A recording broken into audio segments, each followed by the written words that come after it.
একটা খাবার যেটা তৈরি হয় শুধু পাখির মুখের লালা দিয়ে, আর এর 1 কেজির দাম প্রায় 12 লক্ষ টাকা।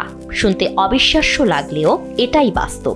আর এই খাবারই বিশ্বের অন্যতম দামি ও বিলাসবহুল ডিশ হিসেবে পরিচিত।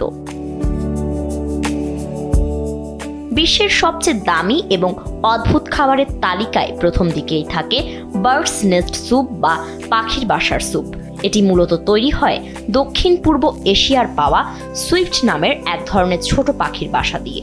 এই পাখিটি বাসা তৈরিতে কোনো এক লাইটেই নিশ্চিন্তে চলে দিনের পর দিন। Walton emergency bulb, the best emergency bulb.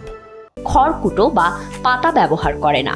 সে কেবল নিজের মুখ থেকে নিঃসরিত লালা দিয়ে অত্যন্ত নিখুঁতভাবে বাসা তৈরি করে। বাতাসের সংস্পর্শে এসে সেই লালা শুকিয়ে শক্ত ও সাদা রঙের বাসায় পরিণত হয়। সুইফট পাখিগুলো তাদের বাসা বাঁধার জন্য বেছে নেয় অন্ধকার ও দুর্গম পাহাড়ি গুহা। মাটি থেকে কয়েকশো ফুট উঁচুতে থাকা এই বাসাগুলো সংগ্রহ করা মোটেও সহজ কাজ নয়। সংগ্রহকারীদের বাঁশের লম্বা মই বেয়ে জীবনের ঝুঁকি নিয়ে গুহার ভেতরে উঠতে হয়। সামান্য অসাবধানতাও এখানে বড় দুর্ঘটনার কারণ হতে পারে। মূলত এই চরম ঝুঁকির কারণেই এই বাসার দাম আকাশ ছোঁয়া।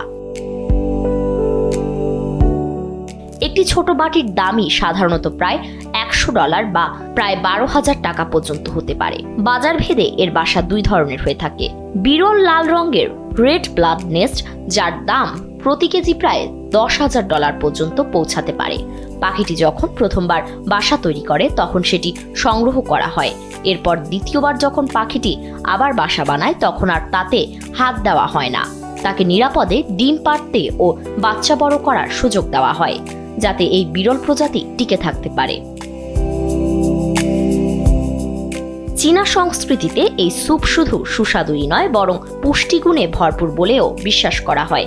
বলা হয় এটি নিয়মিত খেলে ত্বকের উজ্জ্বলতা বাড়ে, রোগ প্রতিরোধ ক্ষমতা বৃদ্ধি পায় এবং শরীর সুস্থ থাকে। হাজার বছর আগে চীনের সম্রাটদের পাতে এই খাবার ছিল আভিজাত্যের প্রতীক। এখনো চীন ও হংকংয়ের অনেক অভিজাত অনুষ্ঠানে এই স্যুপ পরিবেশন করা হয়। ফারিন রহমান প্রীতি, কালবেলা।